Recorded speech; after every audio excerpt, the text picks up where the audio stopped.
Hey everyone, good morning. We are live for our Wednesday Wake Up with the Teach Better team, where we have the opportunity to come live here on Facebook, YouTube, Twitter, Twitch, and LinkedIn and kind of kick off your Wednesday morning at 7 a.m. Eastern. It's 6 a.m. Central, in case you forgot how time works. And we are drinking coffee and getting ready for the day.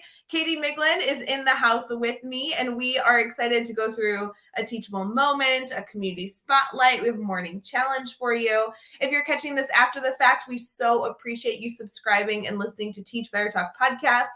Obviously, we also love when you're joining us live, even if it's like up on your phone and you keep walking in and out of the room because you're hustling and bustling in the morning, getting kids ready or yourself ready for school. We're also totally fine if you throw us up on your television. Just ignore our pores as you are getting ready for your day. We will be right back as we get into this conversation. We'd love to hear from you in the comments.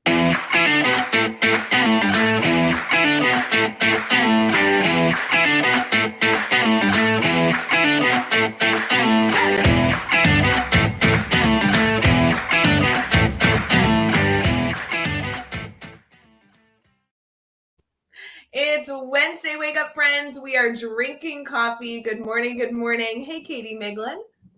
Hey, Ray Hughart. I don't know why. I thought you were going to end that sentence differently. Like, we're drinking, and I didn't know what you were going to put in, but coffee is the truth. So, yeah, I am legitimately drinking coffee. I don't know. Me too. I don't know what you're drinking over there. But I am drinking coffee because it is 6 a.m. where Ray and I are at. And yeah, it's early. It's pretty early. So, coffee it is for sure. Good morning, Ray Hughart. How are you? Oh, just so good. Aaron's in the comments. I love when we go live and we get to see our friends kind of popping in and saying good morning. As you are getting your brain ready, our hope is that you are listening to us on a Wednesday morning, getting ready for persevering through the week. I think telling us what's in your coffee cup is a great way to kick off your morning, kind of getting the juices flowing. Good morning. See, this is so good. Anytime. Good morning, Katie Bullhaber. I know, it's so good. So good. I know that we've probably talked about this 100 times, but I don't know if you know this, but it's bright and early Wednesday morning. So, silly question. How do you take your coffee? Like when you have coffee in your coffee mug right this moment, what I like how you're pointing to it. Like it's right here. In case you don't know where your coffee cup is, Katie, it's right there. It's literally right in front of you, but it was out of screen. So I was like, pick it back up, come back. Typically like mostly black. I do a splash of cream. Okay. So I used to like be all about the sweets, so it was like the caramel macchiatos, the caramel lattes, all that, but I just cannot do it anymore. I'll do it if I'm like getting a coffee in the middle of the afternoon and it's more like a desserty kind of thing. Yeah. But if it's like to start my day, it's mostly like black coffee or like a plain latte. And then if it's just coffee, it's just a splash of cream of some sorts. Like I have like half and half at home, but I would do milk. But you're not a coffee person. You're an espresso person. I am, and I won't lie. I know there's a difference. I don't know that there's a difference. I know there's a difference. Whatever this is tastes good. And if you could make this taste occur in a coffee, I'd be good with drinking that too. Like, isn't there a caffeine difference as well in an espresso versus a coffee? I am pretty sure now, if any of our coffee connoisseurs are in the comments, let us know. But I'm pretty sure espresso does have more caffeine. Which is why you drink less of it, right? I mean, that makes sense. And it's stronger. So if you like okay, I had to look up some of this because I got a new coffee maker and it had like a latte version, like a button, and then it had like coffee. You get finer grounds and they're dark roast for espresso. Okay. So, but I don't know like specifically because you have an espresso, right? I do, and I love it. And if anyone needs a review or recommendation, I could totally be like the face of Nespresso if they ever wanted to like fire George Clooney and hire me. But like, yeah, because if I had a full cup of what comes out of my coffee maker, I'd be on the floor having a heart attack because it's so intense. Like I can't have two of these. So do you think is it straight espresso or is there something else in it? No, this is straight espresso. So Oh. that's what I was gonna say. So I drink it black, which I'm not sure if that's strange, but I like it. I like just like the black espresso. But if I ever go out like to Starbucks, I'm gonna go to Sparrow later today, the local coffee shop where I live. Like Mhm. then I put all this stuff in it, like Yeah, because everything. you're traditionally a vanilla latte person. I That's my go-to. That's what I will get as a pick Mhm. me up. Like halfway through my day, I'll go get a vanilla latte. Okay, and before everyone thinks I'm a huge stalker, I've traveled with Ray. I've also worked with Ray. I've picked up her coffee several times, and so she is Yeah. the easiest person to order coffee from because it's a vanilla latte every time. So, Ray, thank you for being But simple. doesn't everybody have like one fancy order drink? Like, I know this could apply to cocktails. Let's keep it to coffee. Everybody, in my opinion, that I've come across has like an easy order that you give somebody when they're going and getting you coffee, and then like a fancy order that if you have a gift card or whatever, you like put everything out there. Like you do, I Yeah. know because I've seen you with fancy coffee. Okay, I do. I have an order I will give to someone else. So if you like said, "Hey, I'm picking up coffees," I have a go-to that I always give. Yep, the same thing exactly as this person. It's a flat white. So Wait, so oh my gosh, I don't know why we're talking about this. It's gonna get so confusing. What's the difference between a flat white and a vanilla latte, or and a latte? Because a vanilla latte obviously has vanilla. I think a flat white is super similar to a latte. Just I think that's like the healthier version. yeah, I don't know. Okay, so I only know because I look at the Starbucks, app where you can like customize. The shots look different. They're like called like there's like some like description in front of the way that they roast the shot. So I don't know. Honestly, I don't know. I feel like I only like it better because I feel like it's stronger. Oh, See, and so I don't even do the whole milk. I do non-fat. So okay, I feel like I don't know. this comment here says a flat white has whole milk and espresso, but a latte has Right. milk and espresso. So I don't feel like this fully answers the full question. Oh, and it's Elijah. Hi, Elijah. Good morning. Also, Mm. Elijah, I love stalking you on your Facebook posts. If anyone needs like a good pick me up and wants like a good follow on Facebook specifically, but all social media, Elijah has like the perfect mix of cool school posts and like adorable family posts because like I love his Ooh. life. So just shout out there. If you need a good follow, go connect with Elijah. Even if you don't know him, just go follow him. Okay, Okay, I'm looking this up. back to It's called coffee. okay, I don't know how to say this, but it's res ristretto. Yeah, Is ristretto espresso is what I'm drinking. Okay, so that is what the difference is. In a latte, when I look at like the Starbucks app, it says ristretto for the flat white, but then it's just normal espresso for latte. So it's got to be some way that they It like, is that is the type of like coffee bean that make or yeah. like the type of it's made. That makes sense. But then So, did you know if you order a misto breve, that is milk and coffee made like a latte versus like how they can put I know, right? But just so you know, nobody knows where the button is in Starbucks if you order a misto breve. So I recommend not doing it because it takes like 45 minutes to find your order.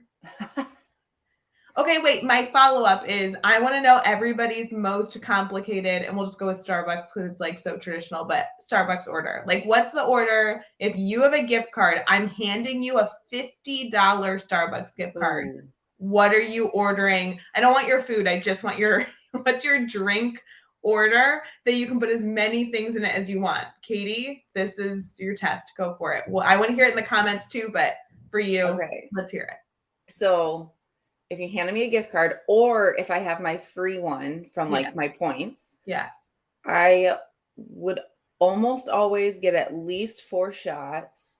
If I was in the classroom, there were days that I got 5 because we had like parent teacher conferences. I know now in hindsight, Wait, did you just say parent teacher conferences? Do not say that this early in the morning in September. We have at least a few more weeks before that becomes on our to-do list. Shame on you. I'm Shame sorry, on you. just Stop it. prepping their coffee order for people who have to do that. No, Anyway, just order. I'd for sure do multiple shots, Just whatever that number is. what's the order? It depends on if it's like a time of year. Like if there's like a new one, I'll always try a new one because then it's like low risk. Okay, today, and there's no specialty except if you want like a pumpkin something. Probably a flat white with multiple shots. This is so anticlimactic. I wanted like a venti iced blah blah blah, like Oh, something. okay. So yeah, I will always, but I always get venti. I always get like non-fat, and then usually if I have like a gift card or some free points, it's always I just up the number of shots. Okay, I just want to be clear. You are fired after this show. This is the worst segment of all time. Okay, You are what's yours? okay, so here's mine, and I feel like this is like persnickety enough to make fun of because it's really obnoxious. So I would Okay. do, I don't know how to say it without saying grande, so let's assume venti, but iced grande. Wait, hold on. Grande iced caramel vanilla latte. No, grande iced caramel vanilla latte upside down with an extra shot. Okay, so because if you order, no, not a vanilla latte. What's a caramel macchiato? That's what I want. Okay, see, this is you need to be in the drive-through ordering it. Okay, we just went from like 800 words to describe it to nope, just a caramel macchiato. No, What's happening? I want. Okay, a venti iced caramel macchiato upside down with an extra shot is a fancy order. Can I ask a question? Like, is it like DQ where they serve it upside down to test it? Okay, so macchiato, for those of you who order macchiatos, comes separated, where like the Yes. espresso's on the top and the milk's on the bottom. If It's you very order it pretty. upside down, the espresso's on the bottom, so it mixes. You don't have to shake it. So do you pay extra for them to just flip the order? No, you just Oh, a that's part of it. not part of the fanciness. It's just what you all the But other it things is fancy because you're like altering the order. are. Okay. All right. All right. This has been the best show of all time. Just I mean, honestly, I feel like people have I don't know that we gave them any ideas, honestly, to go get coffee. I recommend the flat white if you're a basic person. Ray, she likes more of the sugary caramel I do. macchiato stuff. So there you go. Um, thank you. Flat white. This is fair. Yeah, I'm It gonna stick is. with the flat white. As I get older, my body Yep. doesn't like super sweet sugary coffee. I get that. Hey guys, Mhm. spoiler alert, I'm going vanilla latte later today. I hate to say it. It's just happening. So today's not a fancy day in Ray Hughарт's world. Well, I am gonna go pay for coffee somewhere outside of my home. That feels fancy. That is fancy. Cheers to that. Yes. Cheers, everyone. Good morning. We love getting all fancy with you in the morning. Oh, this is what I wanted. Yes. Thank See? you. This Mhm. comment right here, a grande iced pumpkin spice latte, non-fat milk, easy on the whip. Amen. I don't know what this tastes like, but it can't be bad. Cannot be bad. Okay, can I ask a final question before we maybe provide something educational and beneficial to I people? mean, I just want to be clear. I had a challenge for our community, so I'm about to provide a lot of value, but go ahead. Yep. Okay. What are your thoughts on pumpkin spice? Are we gonna get into a pumpkin? This is like toxic. What if we like hurt someone's feelings? People have very strong feelings on pumpkin. That's okay. They can. It was just a simple what are your thoughts? I feel like our viewers are going to be cut in half after we have this conversation. It's either going to go one way or the other. Okay. So if you, would you ever order it? Not your normal. I know some people are like every day from like end of August to like mid-November, they're getting their PSL on. That's fine. Go you. But Ray Hewer, has there ever been a time that you thought, you know, I'm gonna get a pumpkin spice latte? I am not a pumpkin person. Oh, that's right. I forgot this.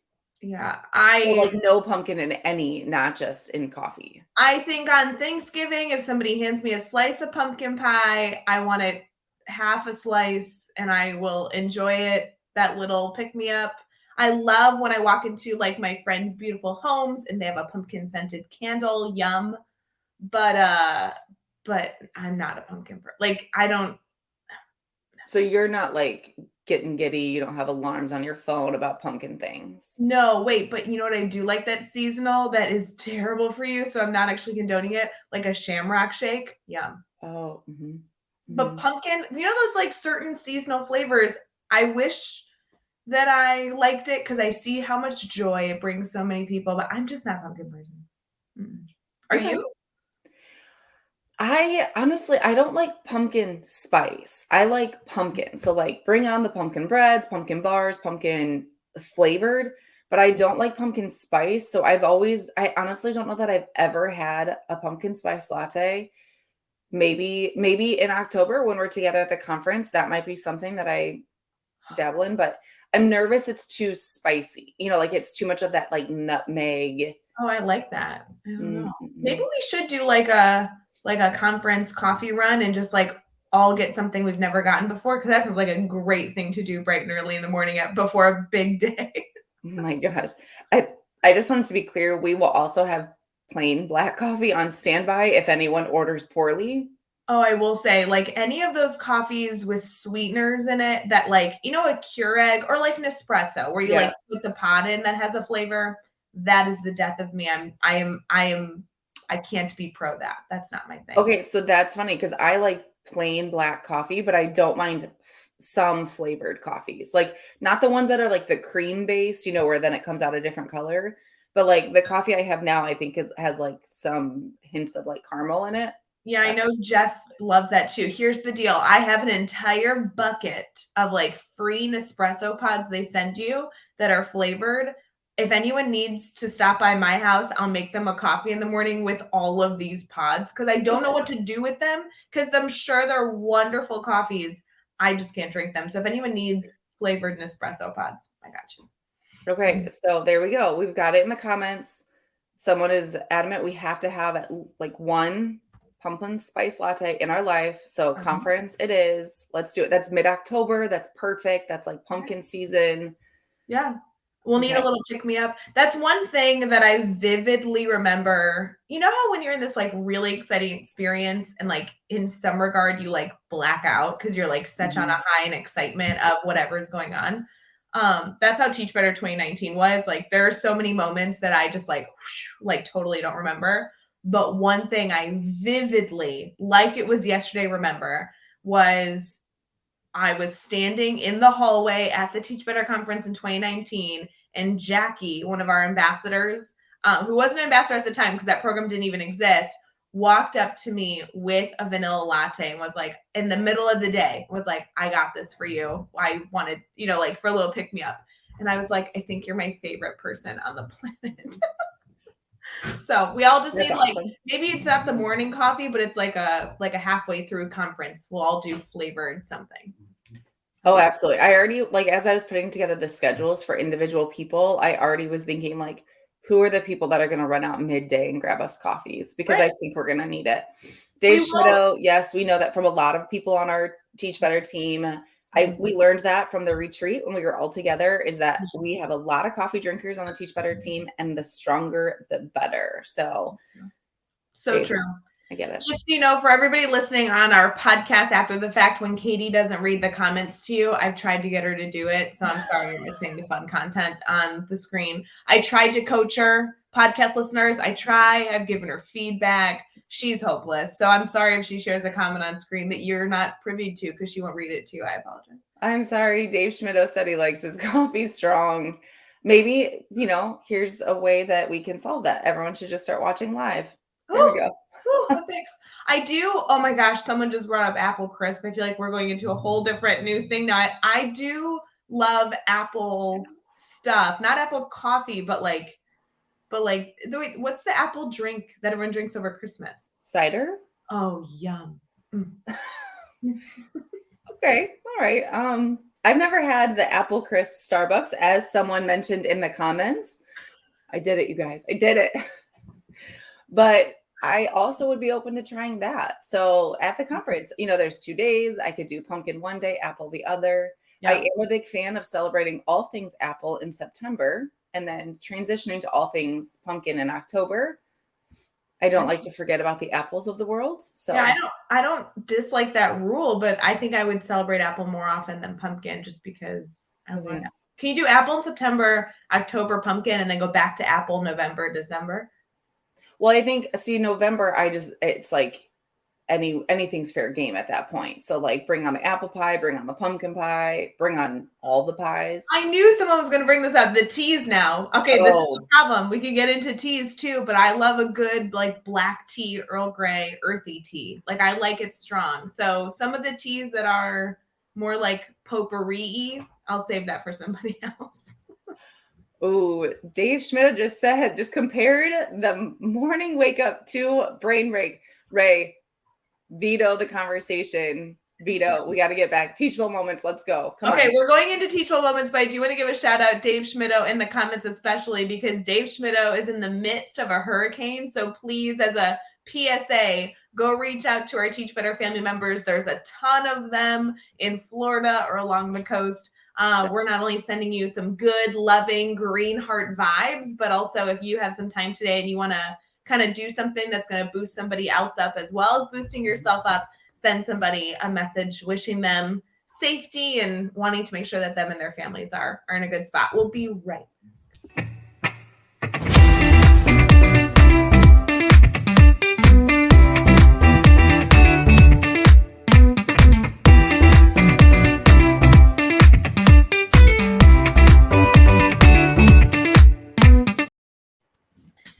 Everyone, we are back for our Wednesday wake up. Yes, we have talked about coffee for 20 minutes, but no, we are going to provide some sort of value. That way, this isn't our old school brain break that we used to have with Jeff Gargis and Dave Schmitto doing shenanigans essentially for an hour at the end of the day. I think we should bring back like brain break one time every so often, just so people can compare the shows that we have for the Teach Better team, but not today. We are sticking to Wednesday wake up. We are getting you ready for a successful week, and we're heading into Teachable Moments, which is a second segment that we always love to provide on Wednesday mornings. Katie, we had a big debate on our theme for Teachable Moments because when we provide teachable moments during the show, we want to make sure that it's something that is actionable, that is also like a good topic to process right now in the time of year that it is. And for us, like, spoiler alert, a lot of educators are overwhelmed. So talking about these like big, massive ideas are kind of unrealistic right now or unnecessary on a Wednesday morning. So while we do have a lot of things that you could be thinking of in September, I think we should do like your recommendation, Katie, a really small kind of like bite-sized idea that then we can take some action with this week, kind of ground ourselves in the good practices we know are best for students. So Ray and I kind of were leaning towards student engagement because we know that this time of year maybe is that starts to kind of go down. Students are comfortable. Maybe, the weather is changing in a lot of parts of, the world. And so it's a tough transition because you're kind of like, you're probably into your content. You've gotten to know your students. Some people are about a fourth of the way through their school year. So when Ray and I were kind of talking, student engagement is so big. It's such a big topic. Mm-hmm. And so we really kind of wanted to focus on the first 5 to 10 minutes of your class, because sometimes it's super easy to get wrapped up in the idea of like, what's my lesson going to be? What are the activities they're going to do? And those first 5 minutes, I know I always would forget to like really intentionally plan for, because you kind of just get going, right? You're like, students walk in, I take attendance. We then immediately go into the lesson. And then it was like, oh, shoot, we've forgotten to do these things, or they're not even engaged. And here I am already talking about the lesson. So Ray, I know like you and I had kind of similar setups as far as like what we did, but do you want to share kind of what you did in those like first, let's say 5 minutes? Because we had 45-minute classes.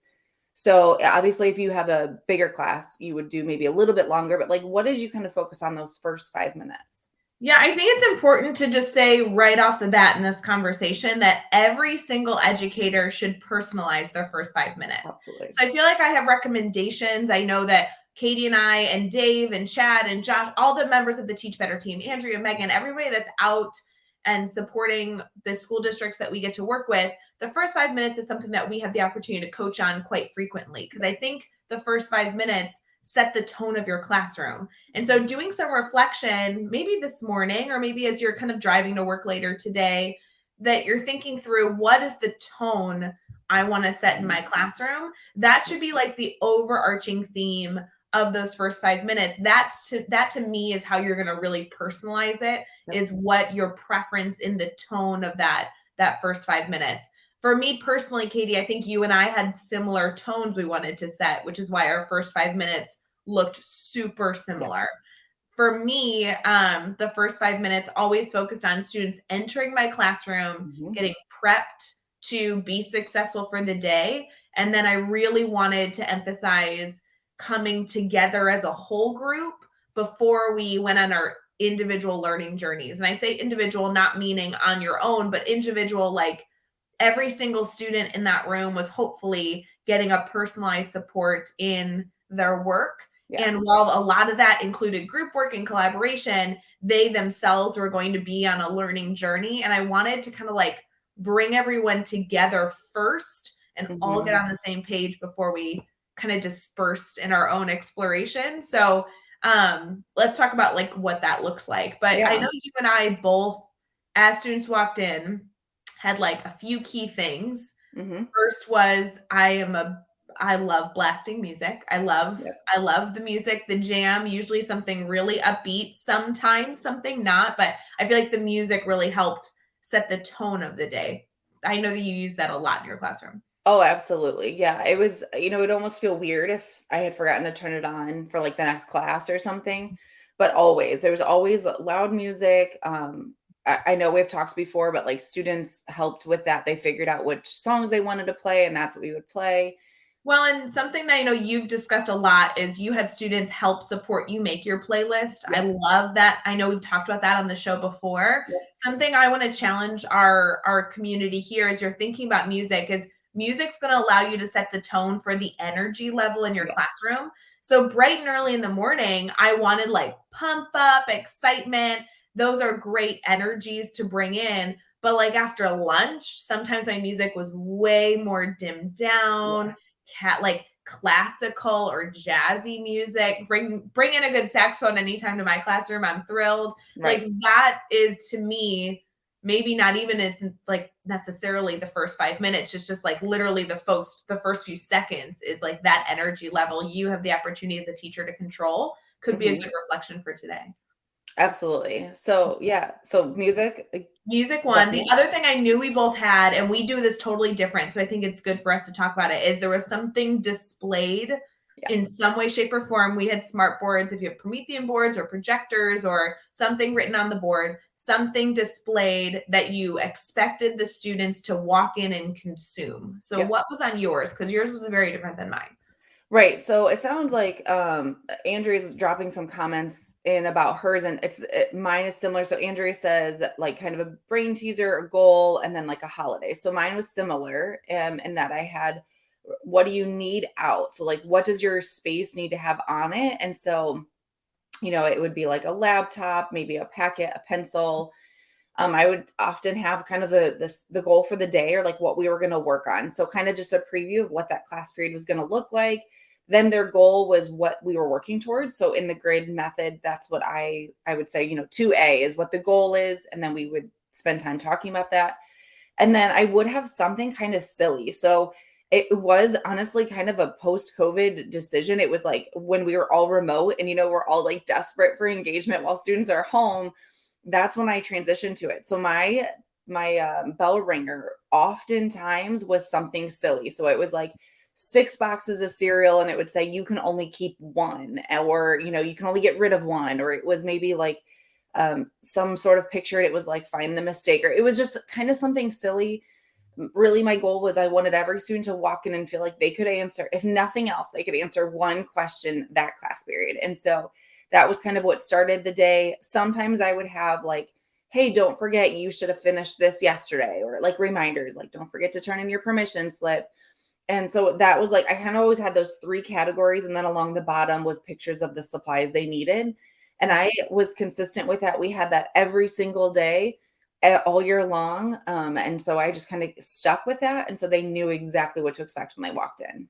I love this simply because of the routine. Like in my mind, having any sort of information that you're displaying to students is great, but it needs to be consistent. I love that you had 3 or 4 specific sections they knew what to expect in those sections, because that allows them to walk in from whatever chaos was going on in their last classroom, whatever chaos is going on in the hallway. They're walking in and they're not only consuming information right away, but they're able to like focus in and know what to expect as their eyes adjust to what information you want them to focus on, because each box sets up that routine. So I think routines are massive in the first 5 minutes, especially as your music sets your energy level. Those like that bell ringer, that beginning, those boxes are going to set the transition, essentially, is what I think is the most challenging at the beginning of the class hour, is supporting all students in that transition in whatever shape and form that looks like. Well, and two, I know you and I did this often. Like I felt like our classrooms were close enough that we could hear each other, but we would often stand in the hall and say, "Don't forget to look at the board. Don't forget to look at the board." Because it's so easy, and I know made this mistake many times. It's so easy to put something up and then like just assume they're going to look at it. Right. And you do have students that do, some curious minds are like, "What's this?"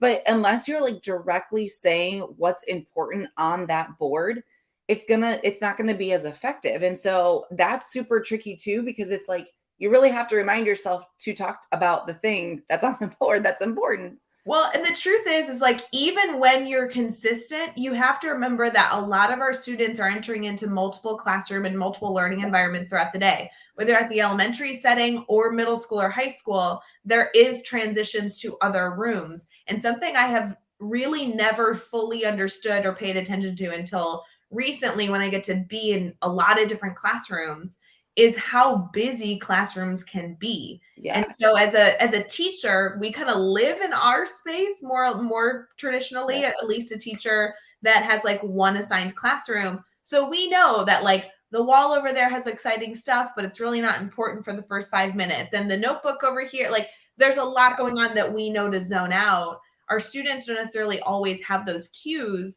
So the routines of you look straight ahead at this section when you walk in, give them that ability to then focus, so then they can get distracted by other stuff at a different point in time in their learning day. But too, like if a student said, "What do we need out?" or "Do we need this today?" or "What are we doing today?"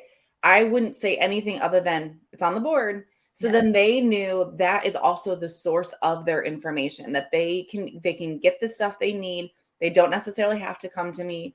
And honestly, the fun, silly things, I know we've got a lot of comments of like things that people do to kind of start that like positive classroom culture.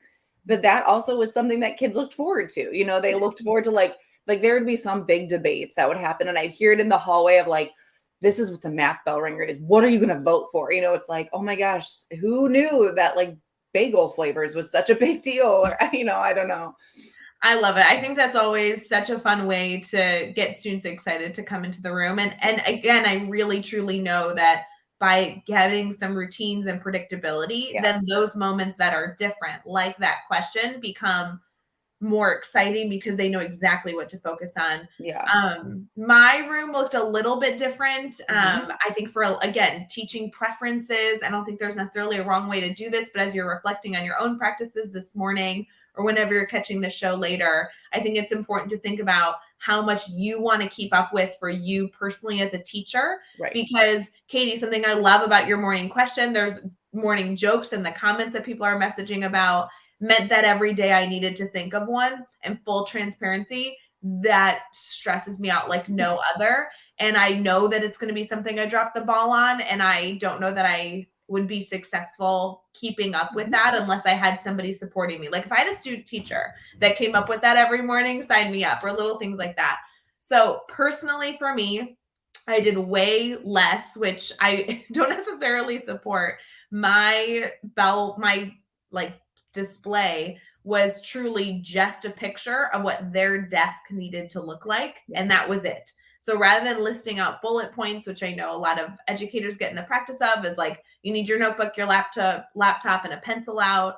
I literally like grabbed clip art that looked like the computer. I even sometimes would like clip art in the like website, a picture of the website that they needed up on their laptop because you could see the screen. So maybe it was IXL or our homepage for our classroom. I would like Photoshop like a piece of paper and a pencil on it. Like it literally looked like a visual of their desk. And then at the top, it just said, I will know you're ready when ... And that was the picture. So that allowed us to transition purely just to get our space ready. And then once their space was ready, any transition time that existed that was left before I started class was their time to get organized, be social, or whatever else they needed to do. So I think it's teaching preferences of what you can handle. And honestly, Ray, I think that the simplicity is also great. There's a really kind of positive sides to both of it. While I loved the kind of the goofy things I included, I think some students probably would have preferred to just have like the very basics. I would say the two big things though that I heard both of us say is as many images as possible, as much clip art as you can. We know that students necessarily don't read everything. That's how I started my career. I literally have bell ringers from like my early days, and I'm like horrified that I put so much text on the board. But it's like that is a common thing because you're thinking in adult mode, right? Like they need this, this, and this. I'm going to type it out. They won't read it. So how can you make it visually friendly? How can you make it accessible for all your students? And then, like you said, what tone do you want to set? Do you want the music? Andrea said in the comments that she liked to have calmer music at the beginning of the hour and then more upbeat music at the end of the hour to kind of transition them. That's her preference. That's awesome. That's what, you have to decide what you want. We've got people who have said like calm music in the morning and, more of like kind of what the different activities are.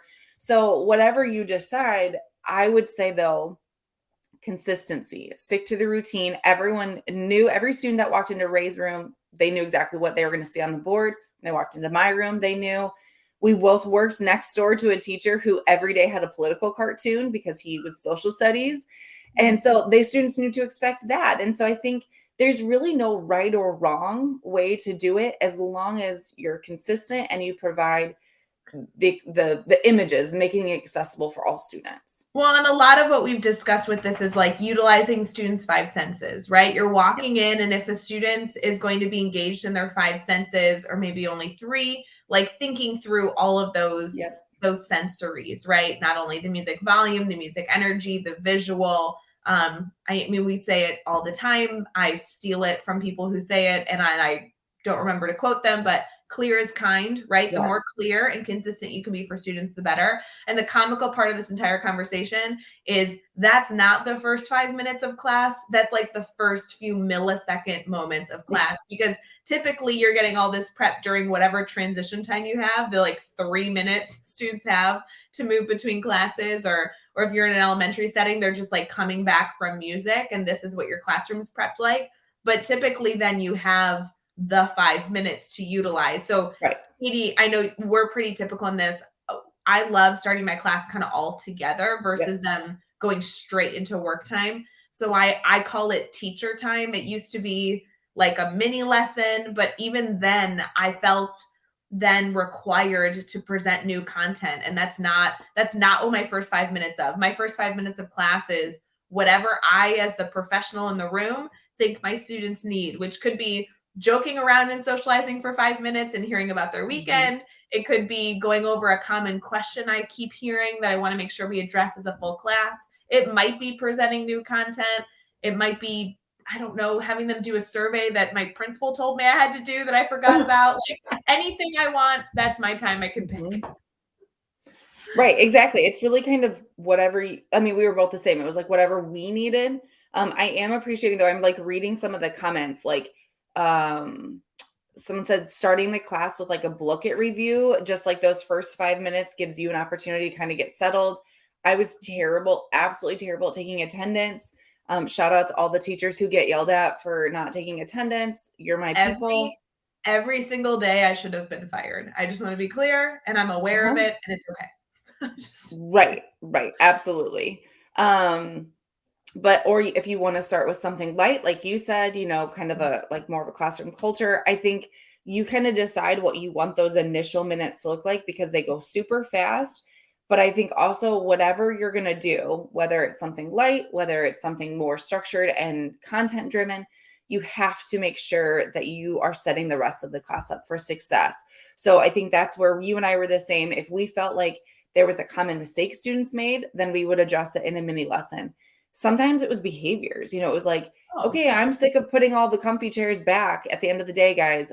How should we be putting these comfy chairs back? Or, little things like that. So just whatever it is, like make sure it's intentional. so we're going to give you some time to process these first 5 minutes. We do have a morning challenge officially for you that doesn't have to do with your coffee order coming up here in a minute. But before we get into that, let's process a bit and dive into a community spotlight. Does that sound good? Yep.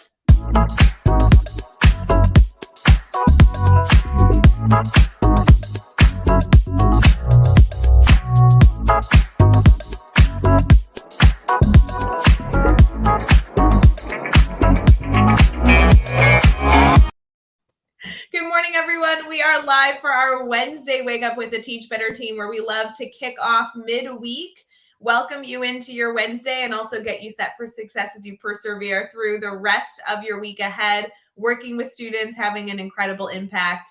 I know this is silly, but thank you for what you do. I feel like sometimes in the middle of the week, we just need to hear that we're appreciated. And while I know there are so many people in your life that appreciate you, I know Katie and I, the entire Teach Better team, appreciates what you do. Katie, one of my favorite things as we are live is to highlight educators. And I know we're transitioning here into our community spotlight, but I do want to give a shout out to the educators that see us streaming live, but then choose to text us instead of comment on the videos. I love, we have our comments literally rolling with people watching on Facebook, YouTube, Twitter, Twitch, and LinkedIn with their different thoughts or ideas. And yet I have 2 or 3 different people texting me with their thoughts too. So shout out one specifically, someone we all love and adore, Michael Jennings, who is a featured speaker at our Teach Better Conference 2022. I personally know that enough people are not following him and learning from him. He's one of the most incredible educators I ever worked with. And he's texting this morning saying that our conversation is really funny, and he wants to put a vote in for black coffee from earlier this morning. So cheers, Jennings. I appreciate that. If there is anyone you need to hunt down at the Teach Better conference for a selfie, or I don't know how to say this without shooting the shit, you know what I mean? Goofing off with, it's Mike Jennings. It's for sure. Even Because you're gonna walk away with a few extra laughs, but then also way smarter than you were when you walked up. And it's gonna be a conversation about fun stuff, and you're gonna be like, dang, he's full of really good insight. So I don't know what he's gonna wear at the conference. Obviously, he hasn't checked his outfit with me as he's traveling from, where does he live? Idaho to come to the conference. But just so you all know, he's probably not going to be wearing shoes walking around. That will be Michael Jennings. If you see anybody that you just have never maybe seen before, if you don't follow him on social media, you need to go do that now. But he's a featured speaker at our Teach Better conference. He'll probably be barefoot walking around, and he's the guy you want to talk to for sure. For sure. For sure. All right, let's get into highlighting somebody else. Somebody on our team. So good. So good. We are highlighting this morning the one and only Amanda. Amanda is a member of our Teach Better team, but she started out being a member of our Teach Better community. She was a member of our ambassador community when that launched as well. And right now, her official Teach Better team title is that she's our community relationships manager. In her spare time of all the work she stinking does with us, she's also a full-time 2nd grade teacher, just rocking it out. There's her Twitter handle to make sure you go follow her. When we asked her what she loves about education and the work she does, she says every child is capable of amazing things if we help them discover their passion. I believe success comes from fostering confidence, independence, ownership, and excitement for learning. So massive, massive shout out there to Amanda and all the incredible work she has done on the team. Katie, Amanda has been a part of our Teach Better community forever. She's somebody who attended 2019 Teach Better conference. She obviously is going to be there at 2022. But talk about a loving, passionate Ohio 2nd grade teacher. So good. Yeah, I'm really excited to. I don't know that I've maybe met her in person once a long time ago, but I'm excited to actually spend some quality time with her at the conference. So I will say I need to find my new Amanda. I'm just going to say it that way. because Amanda at 2019 was an educator that Chad Ershowski just raved about because Chad always got to be in her classroom. So I literally just heard about this mystical Amanda all the time.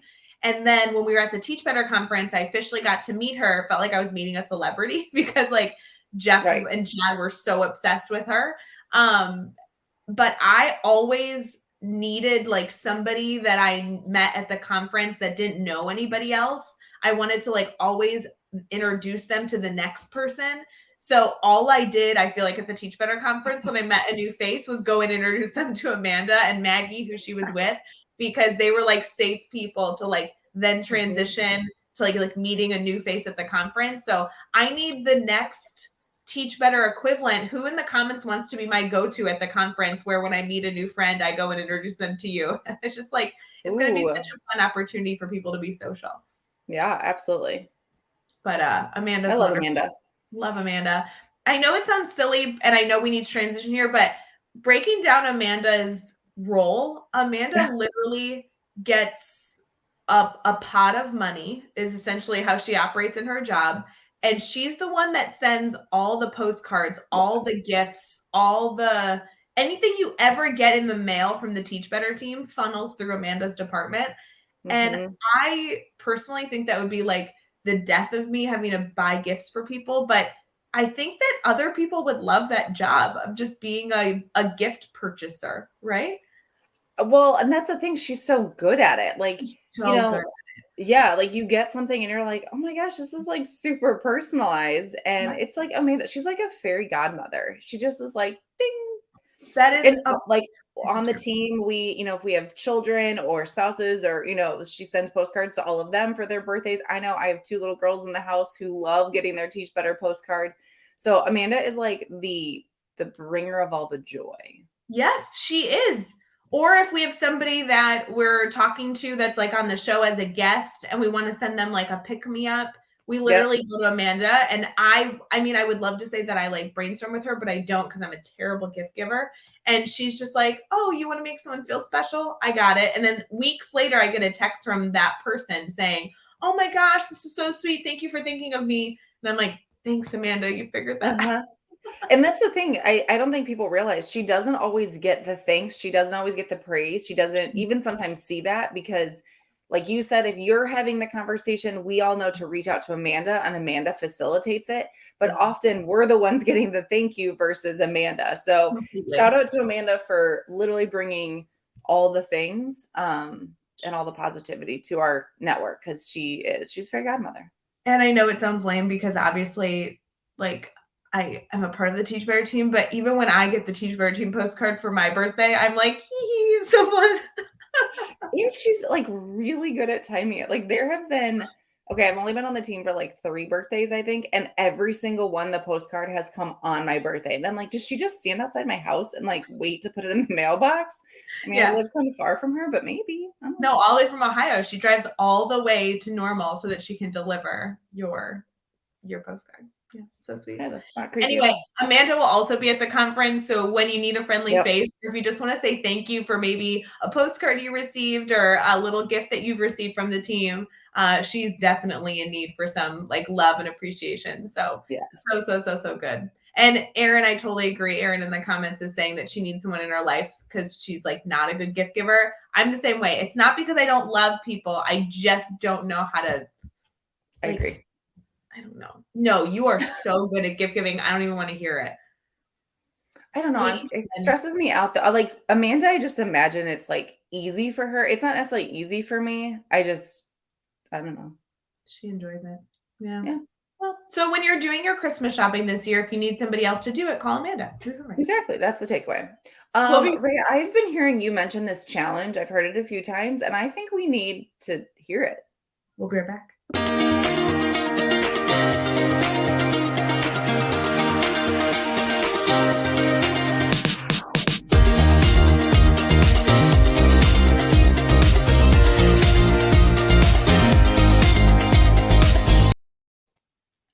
Hey everyone, good morning. We are live for our Wednesday wake up and we're in our last segment here for our morning challenge as you get into your Wednesday. Morning challenges, I think, are important. We've had a lot of conversation. There's been a lot of different things you could take away. But a part of our Wednesday wake up is we want to make sure you feel centered and grounded for a successful second half of your week. And sometimes keeping something at the forefront of your mind as something to kind of keep an eye on can be a helpful way to really focus our busy brains. So, Katie, as we think about our morning challenge, we did have a coffee morning challenge earlier, which is like, or maybe we didn't actually say it. There was a lot of transition. I think everyone should go get a coffee this week. Like, I think you should treat yourself. If you're struggling financially to do that, DM me and I will figure out a way to get you a coffee this week, like truly. So send me a message if you don't have a way to treat yourself with a morning coffee, either this morning or Thursday or Friday. This is a week to treat yourself. I'm giving you permission. So I think that's a good first one to start out with. Katie, will you treat yourself either today or tomorrow with a coffee? Absolutely. You don't have to tell me twice. I might do it both days. Honestly, I really want to be a go-getter and just achieve this challenge. So I love it. And Katie, I know that like you know where you're going to go get a coffee, know your order, but I'm only going to pay for one coffee for you. So if you direct message me, Katie, I'm not sending you 2 coffees, just to confirm. I will buy my coffee today and tomorrow, and then I'll need financial help on Friday, probably. Just kidding. You know what? I think I'm seeing you Friday, so I will take care of you on Friday. No problem. Yes. For everyone else, another challenge may be more appropriate, but seriously, I think the coffee one's really, really important, is we had a big conversation about our first 5 minutes of the classroom. This was focused on tone and creating routines and personalizing it for your personal teaching style. I would love for each one of you to just consider the tone you want to set within the first 5 minutes of your class hour. And that can be something that might change and evolve throughout the day. Maybe there's a different tone you want to set in the morning than in the afternoon. But a mental check, a gut check, not only today, but as you go into your week, of thinking about that tone and how you can bring that to be more prominent in your classroom this week, I think is a really tangible way for us to take some action to be better. I agree. I like it. So those are 2 morning challenges. I don't think we need 3. I think 2 is plenty. Yeah, especially because I feel like one is, actually they both kind of can start something good. Like think about if you get a morning coffee and then you like have the first 5 minutes set up for success. I think you're going to have a great rest of your week. And it's Wednesday. You've made it halfway. So we've just got a couple more days. I'm feeling really good about the rest of this week. So good. As you continue throughout the rest of the week, there are a few things that are wrapping up for Teach Better. If you are an ambassador in our exclusive ambassador program, I'm giving you a heads up that you have a very big surprise coming at the end of the week. So make sure to pay attention to those emails, those lives that might be exclusive in your private Facebook group for the ambassadors, kind of all that jazz. So putting that out there into the world. If you are part of our general Teach Better community, we would love to give you kind of a shout out to keep your eyes out for our Teach Better Conference speaker spotlights. Those are wrapping up this week. I actually have one here in just a few hours again to feature an educator I cannot wait to meet. So if you can't catch it live, make sure that you catch it after the fact. All of our videos are always safe for all of you to see. And we are in our final weeks for you to buy those last tickets of the Teach Better Conference. And then we are closing the whole registration. I'm sorry, we won't be able to give out any more because we have a massive event to celebrate with all of our incredible Teach Better community members. So we are in the last few moments here. And in the last few weeks before we all get to party together. It'd be so good. We also, just as a reminder, in addition to our Wednesday show, have a Sunday show that we'd love you all to tune in for. It's a great way for you to kind of set up, apparently with my dog popping into the screen, for you to set up success for the following week. So if you haven't chosen to pop into our Sunday weekly warm-up, that could be a good opportunity for you to get to know different faces in our community and also hang out with Brad Hughes. So I kind of love it. I love it. All right. We are headed into a fun day ahead. We hope you have a wonderful rest of your Wednesday, and we'll see you on the other side.